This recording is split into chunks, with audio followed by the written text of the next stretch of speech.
I had put all my faith in her. I gave her my whole heart, every little bit of it. Her name was Lauren. To anyone who saw us on the outside, she seemed like the most wonderful partner a person could ever hope to find. Our friends thought she was just great. They saw her as a very kind person, someone who was very friendly and always had a warm smile for everyone.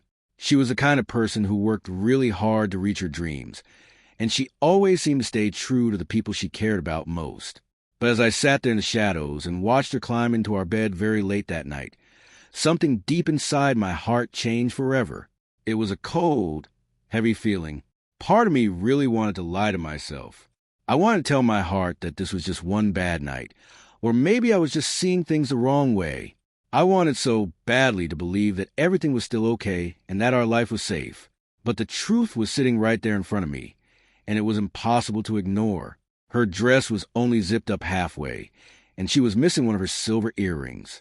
Those tiny, small things told me a whole story that I really did not want to hear. I did not get into bed with her. Instead, I went and sat in our living room for a very long time. I sat there for hours and hours, just staring at the front door. I was waiting for the morning sun to start coming up and for her to wake up from her sleep. I needed her to tell me what had really happened. While I sat there in the dark, my mind would not stop moving. I kept thinking about every little thing that had happened earlier that evening. I remembered her face when she told me she was just going out for a short time with the people she worked with. I remembered how I felt when I sent her a few messages after midnight just to check on her, and she did not answer a single one of them. I remember how I tried to call, but her phone eventually just turned off completely. The quiet in our home started to feel very heavy. It felt like it was pressing down on my chest more and more with every minute that passed by. By the time the very first light of the morning started to show through the windows, I was still sitting in that same spot. I had not slept for even 1 minute. Then, the house was not quiet anymore. I heard the sound of the bed sheets moving in the other room. I heard her making soft, painful noises, like she had a very bad headache from drinking too much. It sounded like she did not even know where she was at first. I walked into the bedroom, very quietly. My heart was beating so fast it actually hurt. In my hand, I was holding on to that little silver earring I found on the floor near the front door. She looked up at me and blinked her eyes a few times. She looked very confused and out of place. "Why are you just standing there?" she asked me. Her voice was scratchy as she rubbed her eyes. I did not say anything at first. I just stood there, looking at her, wondering who she really was. Then I walked over to bed and put the earring down on the small table next to her. I looked her in the eyes and said, "This is not yours." As soon as those words came out of my mouth, her whole face changed. She looked like she had frozen into a statue. Her mouth opened just a little bit, but she could not find any words to say to me. Then she looked down at the clothes she was still wearing, and her face turned very white, almost like a ghost. Her dress was still half unbuttoned. There was a smell in the room, too. It was the smell of a man's cologne, but it was not a smell I knew.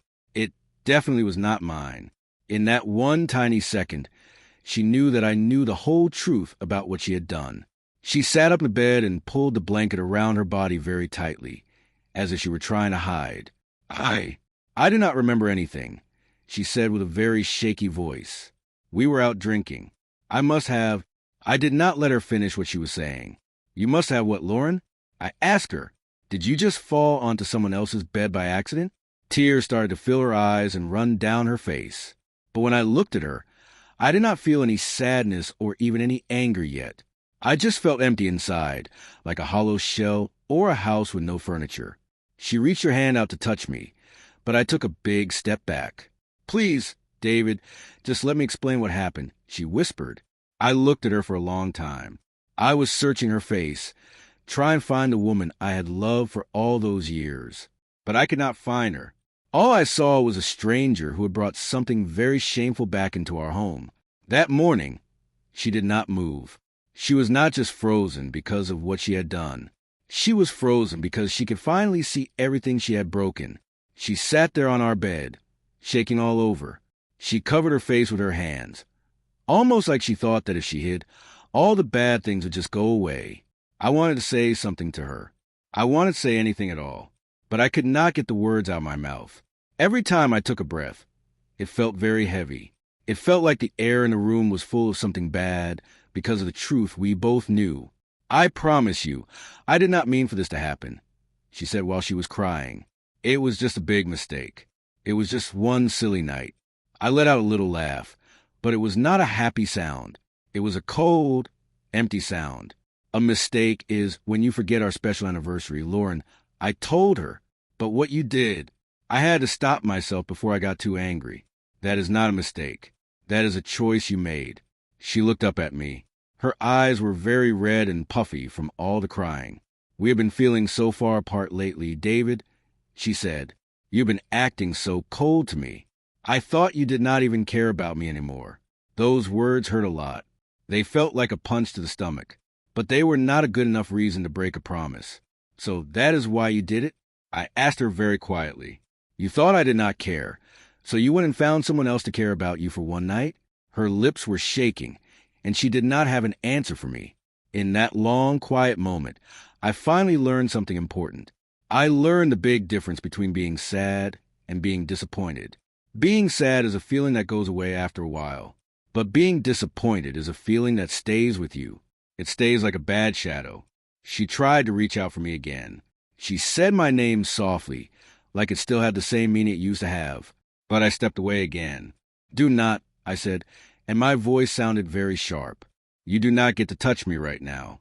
I walked into the kitchen. I was trying to make my head feel clear again, but every single thing I looked at made me think of her. I saw the coffee cup she used every morning. I saw the little note she had left for me on the fridge. I could even smell her perfume in the air. For so many years, I had built my whole life around her. She was the center of my world. And in just one single night, she had turned my whole life into a lie. She came into the kitchen very slowly. Her voice was still shaking a lot. David, please listen to me. I was drunk. I was not thinking clearly. I turned around to look at her. Then tell me one thing, Lauren. If you were not thinking clearly, why did you hide your phone from me last night? Why did you make sure to delete all your messages before you walked through that door? Her eyes got very wide. She did not know that I had checked her phone. The look of fear on her face told me everything I needed to know. You went through my phone? She asked. She tried to act like she was the one who was upset. I went to the phone of my wife, who came home at 4 a.m. with a smile on her face because of another man. I told her coldly, you tell me if you think that is wrong. She could not handle it anymore. She broke down and sat on the floor, crying harder than I had ever seen. I wanted to just walk out of the house, but my legs felt like they were made of lead. They would not move. Deep down inside of me, there was a tiny part that still hoped she would give me a good reason. I wanted something to hold on to so I could save our marriage. But there was nothing left to save. The room was just full of silence and guilt.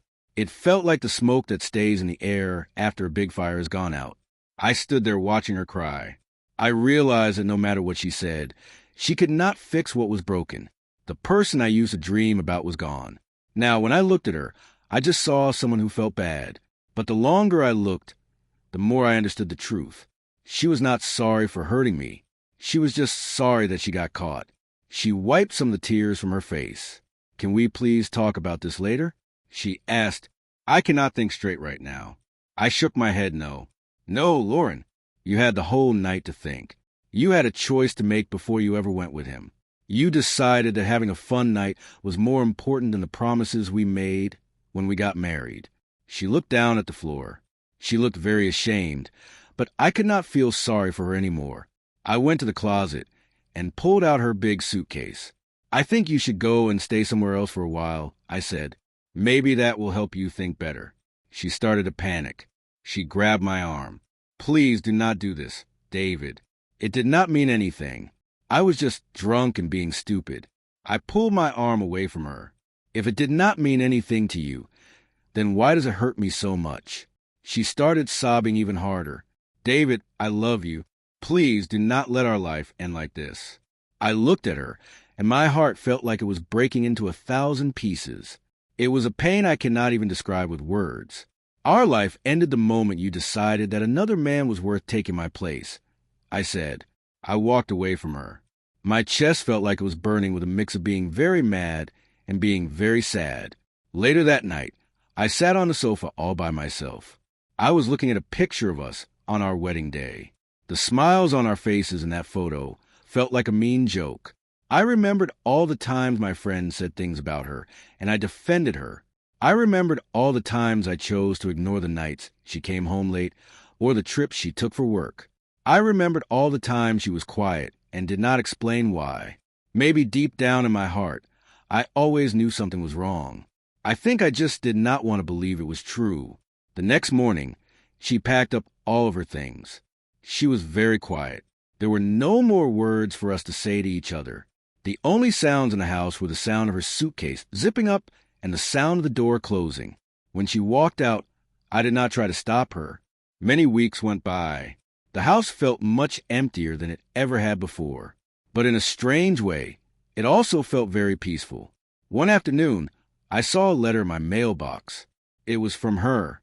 I opened it and found a short note. It said, "You did not deserve what I did to you. I hope that one day you can find peace." I folded the paper up one time and set it down on the kitchen counter. I did not really need her to say those things to feel okay. I had already found my own peace. Because sometimes the very moment someone breaks your heart is the moment you start to find out who you really are again. When she woke up that morning and froze, she was not really looking at me. She was looking at the truth of what she had done. Trust is a very fragile thing, like a piece of glass. Once it is broken, you can try to glue it back together, but you will always see the cracks. I realized now that I was living in a world of dreams, and she was living in a world of choices.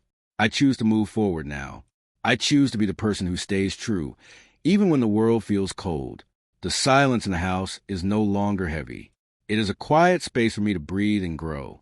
I am learning that being alone is not the same thing as being lonely. I am learning that my worth does not depend on her choices. Every morning, I wake up and I see the sun coming through the windows. It is a new light, a fresh start. The silver earring is gone, and so is the smell of that cologne. All that is left is the truth. And for the first time in a long time, the truth feels like it is enough to set me free. I am finding my way back to the person I was before I met her, but a little bit wiser and a little bit stronger. The road ahead might be long, but I am taking it one step at a time, and I am doing it for myself.